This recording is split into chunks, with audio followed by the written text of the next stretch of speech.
Welcome to the Deep Dive, the show that cuts through the noise and gets you straight to the core insights you need. Yeah, we're aiming to give you the good stuff fast.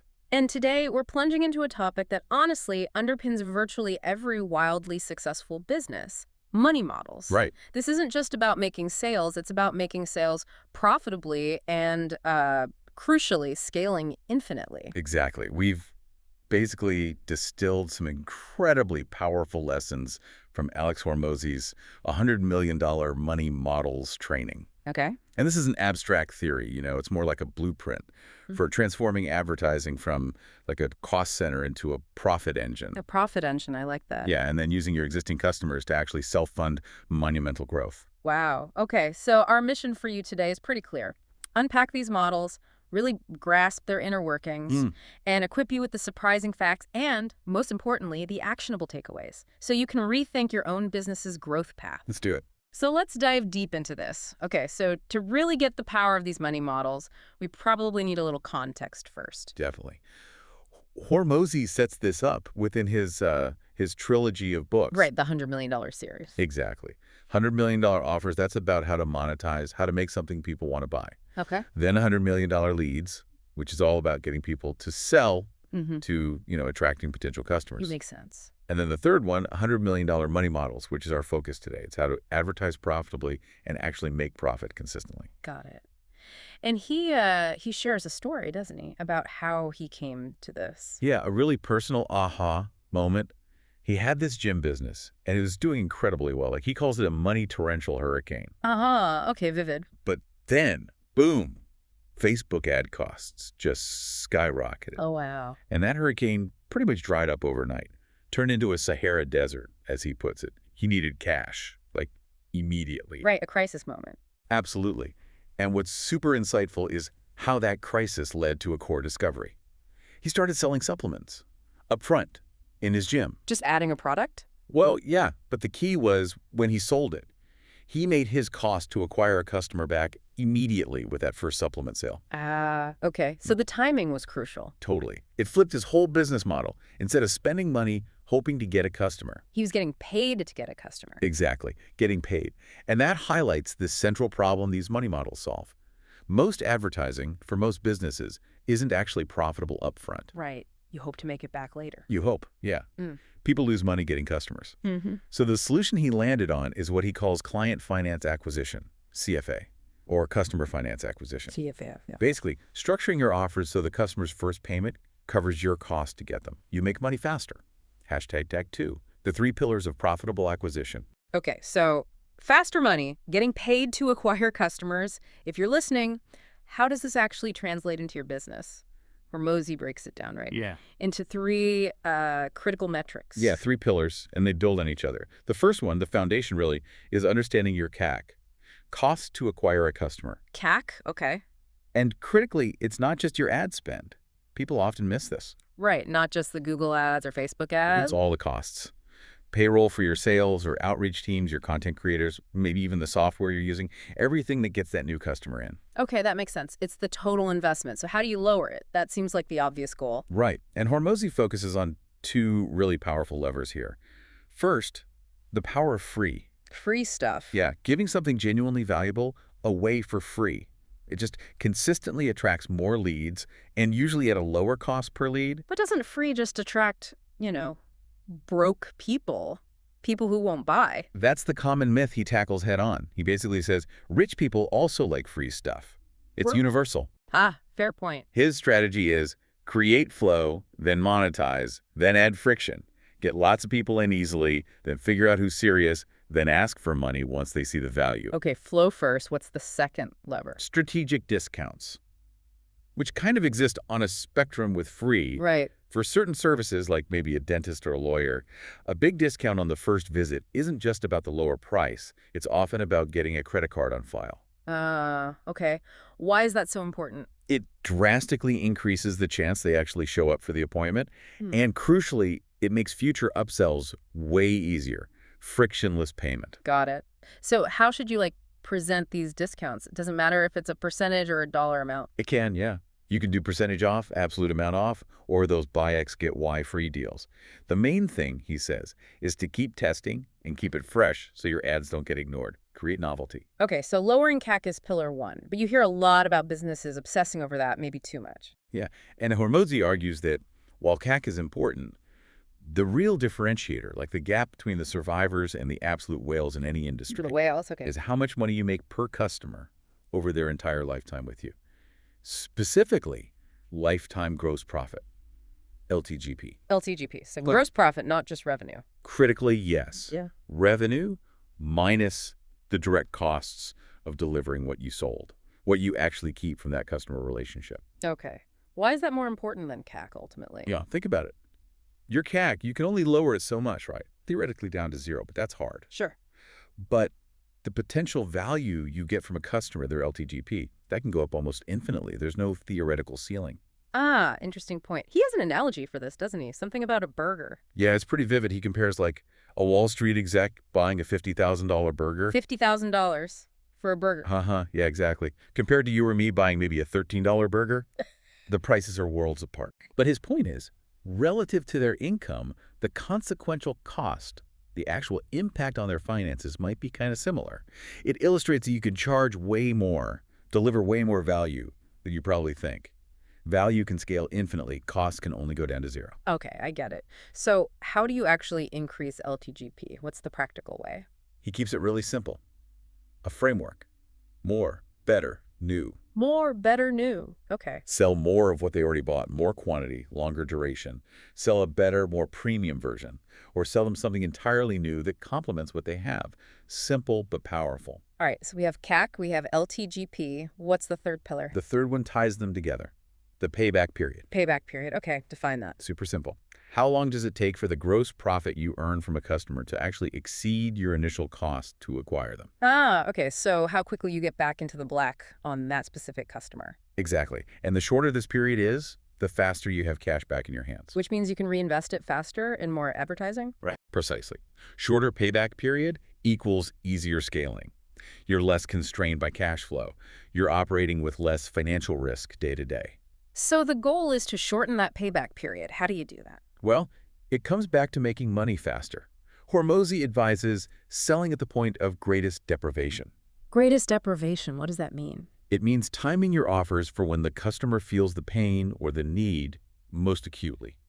That's when they're most likely to buy, especially an initial higher ticket item. Makes sense. Hit them when the problem is top of mind. Yeah. And you can also accelerate it structurally, Yeah. like collecting more money up front. Wow. Think about first and last month's payments for a subscription, or adding initiation fees, onboarding fees, activation fees right at the beginning. Okay, front-loading the revenue. Exactly, front load it. So the ultimate goal here for you listening is what? To get that payback within a certain time frame. Ideally, yeah. The target he sets is to make more than your CAC back within the first 30 days. First 30 days. Wow. Why is that time frame so critical? Because then you're essentially using your customer's money, not your own, to fund your next customer acquisition. It's like using a credit card's zero interest period. Ah, okay. You get the cash before you have to pay the bills for acquiring them. You got it. Hmm. You scale your business with what he calls house money. Minimal risk, potentially infinite scale if you get it right. Okay, so those are the three pillars. Lower CAC, maximize LTGP, and shorten the payback period, ideally under 30 days. Now, how do you actually build something that achieves this? Right. This is where the money model itself comes in.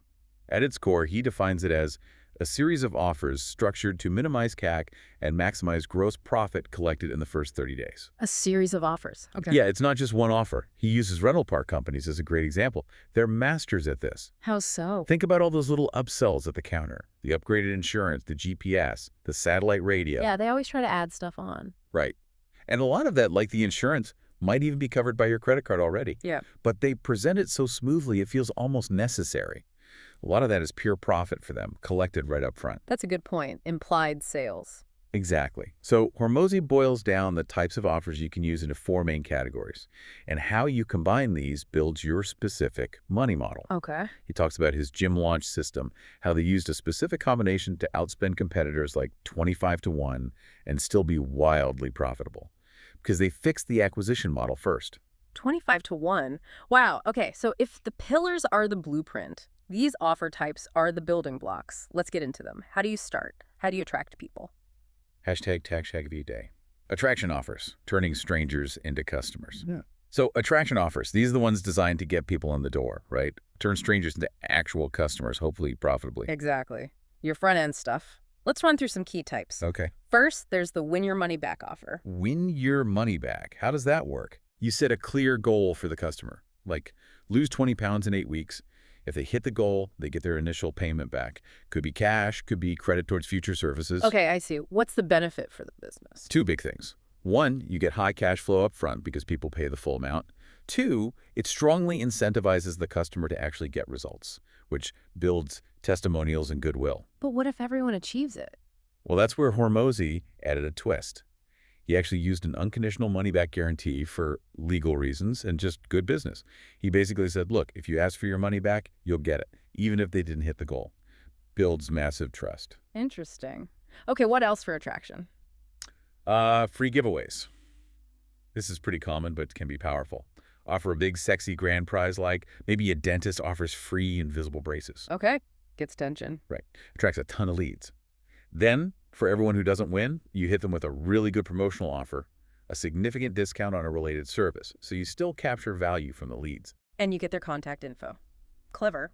Okay, next. The decoy offer.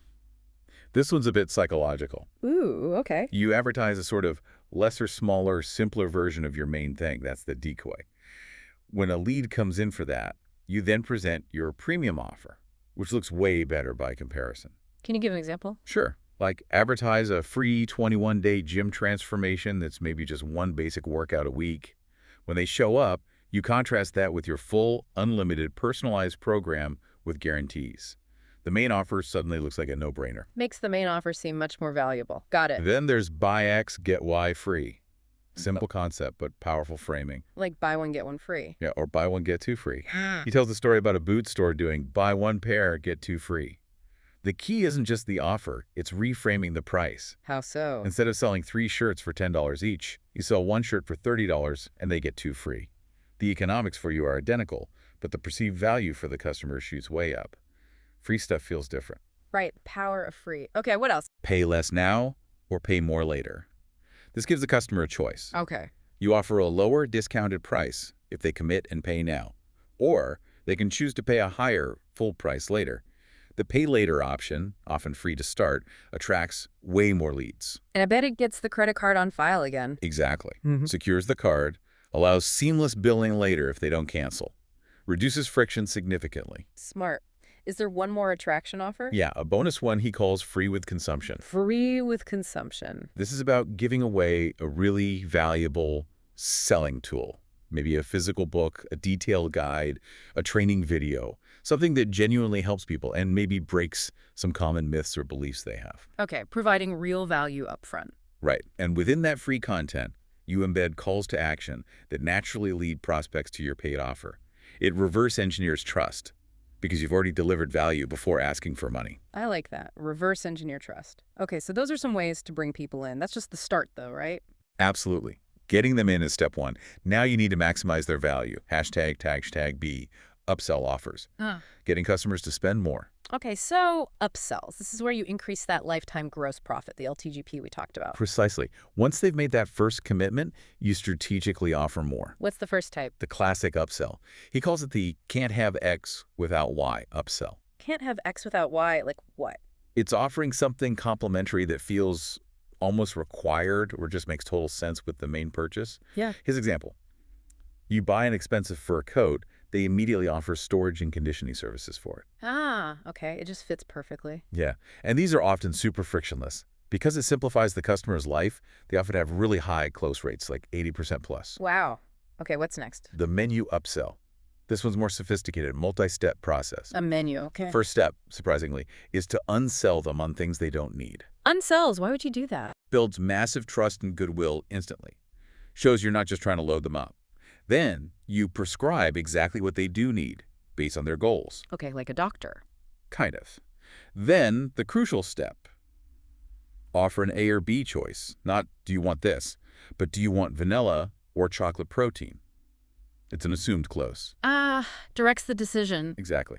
And the final piece, make payment totally frictionless because you already have their card on file from the initial purchase or attraction offer. Right, back of the card on file. He tells a story about selling thousands in supplements just by asking vanilla or chocolate because the payment was already handled. Incredible. Okay, what other upsells? The anchor upsell. This is more brute force. Yeah. This is psychological contrast. Anchor, like anchoring bias. Exactly. You start by presenting an extremely high-priced premium offer first. Something that makes them kind of gasp, like a $7,000 bespoke suit. Okay, so that's a high anchor. Right. Then, after they've absorbed that shock, you present your main offer, maybe the $2,000 suit.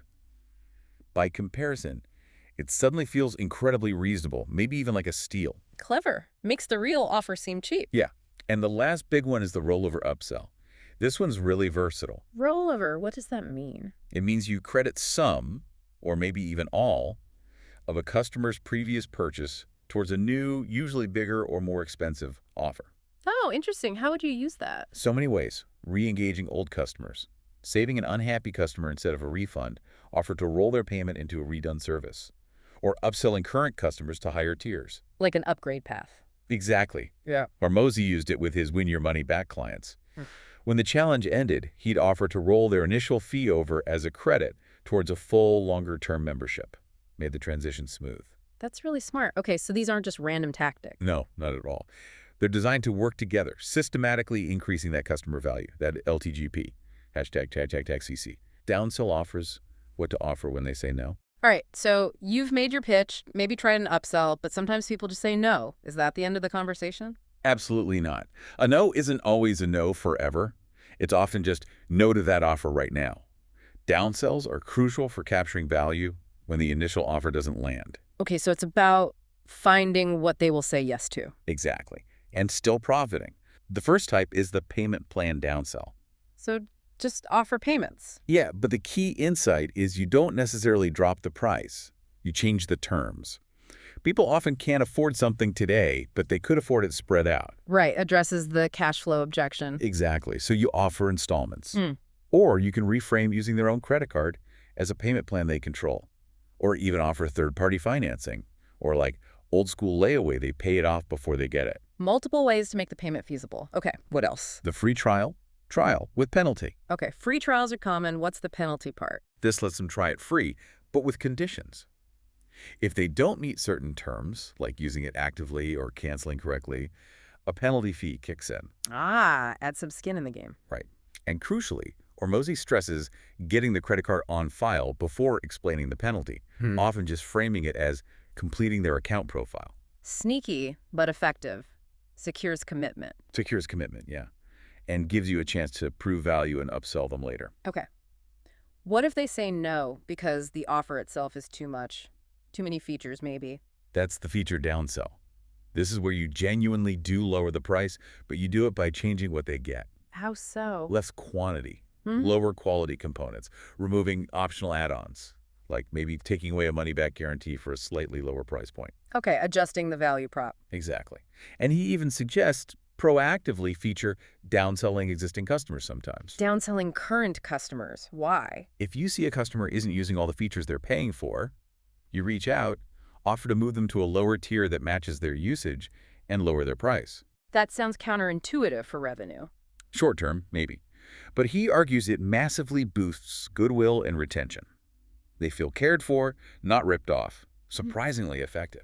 That's a really interesting take on customer service. Okay, so downsells give you multiple pathways to getting a yes or keeping a customer happy. Exactly. Maximize every opportunity. #D. Continuity offers, keeping people buying, recurring revenue. All right, we've attracted them, upsold them, maybe downsold them. What's the fourth type of offer? This is the holy grail for many businesses. Continuity offers, getting customers to pay you repeatedly, recurring revenue. Subscriptions, memberships, that kind of thing. Exactly. These are huge for boosting that lifetime gross profit and providing real stability and predictability in your cash flow. Right, makes sense. How do you structure these effectively? One way is using continuity bonuses. Bonuses for signing up. Sort of, but it's about the framing. You offer really valuable incentives, maybe access to all your past courses, a complimentary service, exclusive content, future upgrades. Okay, good stuff. But here's the key. You advertise the bonus first. Get this amazing library worth $5,000. Then you explain they get it free just by joining the monthly continuity program for, say, $97 a month. Lead with the bonus value. Smart. Makes the continuity feel like an incredible deal. Another approach is continuity discounts. Giving a discount for committing. Yeah, basically giving products or services away free or cheap in exchange for a longer-term payment commitment. But he has a specific way to structure it. He advises offering, say, get 12 months for the price of 9, meaning they pay for 9 months up front and get 3 free. Not pay for 9 months and get 3 months free paid monthly. You want to maximize the contract value secured up front. Get 12 months paid for, even if 3 were free. Subtle but important difference in cash flow. Okay, he also has some billing hacks, right? Yeah, 2 really crucial ones. First, bill every 4 weeks, not monthly. Every 4 weeks, why? Because there are 13 4-week periods in a year, not 12 months. That simple change nets you a whole extra month of revenue per customer per year. Whoa. That's like an 8% increase just from billing timing. Can be even more on profit, potentially 41%, he calculates, in one scenario, with 0 extra work. Is huge. Okay, that's brilliant. What's the second hack? Collect a second form of payment whenever possible, like ACH bank details in addition to a credit card. Why too? To drastically reduce involuntary churn. Credit cards expire, get declined, lost. Having a backup payment method, maybe offered by waiving a tiny processing fee, saves a huge number of customers automatically. Reduces failed payments. Makes total sense. Then there's the waive fee offer. Waive fee. You present a month-to-month option that has a pretty significant starter fee or an initiation fee, but you offer to waive that entire fee if they commit to a longer term, like 6 or 12 months. Using fee aversion, people hate fees. Exactly. It strongly pushes people towards the longer commitment to avoid the upfront pain of the fee. Clever. Anything else for continuity? Just a simple low-cost one, right? Leveraging status and titles. Like Gold member. Yeah, exactly. Assigning special titles, Platinum, Diamond, Founder's Circle for loyalty, or reaching certain milestones. It costs you almost nothing. But people often really value that recognition and status. A psychological bonus. Definitely. Adds perceived value. Okay, so connecting this back, continuity is really about building that robust engine, right? Where customers keep contributing predictable revenue over the long haul. That's the goal. Predictable, sustainable growth, moving way beyond just one-off sales. Wow, okay. That's a lot of different offer types. Attraction, upsell, downsell, continuity. It feels like you could build some complex systems here. You could, but Hormozi actually stresses the opposite, especially at first. He says you don't try to implement all of these at once. No. No. The key is to perfect one of these at a time. Focus on getting one offer type really dialed in for your business. Iterate and improve one piece. Exactly. It's an iterative process. Remember his mantra, simple scales, fancy fails. Don't overcomplicate it initially. Simple scales, fancy fails. I like that. So the ultimate goal with all these models and pillars is what again? The big picture goal is profound. It's to remove cash as a limited resource for your business growth. Remove cash as a constraint. Yeah. If your customer acquisition pays for itself immediately or even makes a profit up front and you have strong continuity, theoretically you have limitless fuel to scale your advertising and reach. Wow, that's a powerful concept, limitless scale. It is. And he showed it works with his gym launch model. He mentioned combining that win your money back offer. Right, the attraction piece. With menu upsells for supplements, rollover upsells into memberships, and continuity bonuses. That integrated system allowed them to dominate their market. It wasn't one trick. It was the model. The whole structure working together. Exactly. And the philosophy behind sharing all this, it seems deeply rooted in his own journey. Learning from failures, figuring things out the hard way. And wanting to share that knowledge. Yeah, he has this strong belief. He says, if you die without sharing what you learned, you've basically wasted your life. That's quite a statement. It is. But it explains why he puts this stuff out there, this deep dive. Really, it's tapping into that legacy, giving you, the listener, the principles he figured out so maybe you can achieve your own big goals faster. #tag outro. So wrapping this up, what really stands out to you from this whole deep dive into money models? We've covered a lot of ground. Yeah, we really have. For me, it's the shift in thinking, moving beyond just making sales to architecting a system for profitable acquisition and long-term value. Right. Building that self-funding growth engine. Exactly. It's about liberation, in a way, freeing yourself from constantly needing outside cash or going deep into debt to grow, making growth sustainable from within. That's huge for any business owner. Yeah. Okay, here's maybe a final thought for your business for everyone listening. Consider how you could apply just one insight from this today or this week. Yeah, just one small tweak. Maybe it's testing a pay less now or pay more later offer. Or maybe it's something as simple but powerful as changing your billing cycle to every 4 weeks. How could that single adjustment, that one change inspired by these money models, fundamentally alter your cash flow, your risk, and your whole growth trajectory? It's a great question to ponder. Because the possibilities really do open up once you start seeing your business through this strategic lens of money models. We really hope this deep dive gave you not just information, but some genuinely actionable insights. Yeah, things you can use to propel your own journey forward. Remember, this deep dive, like all of them, was designed especially for you. So keep learning, keep testing. And keep growing.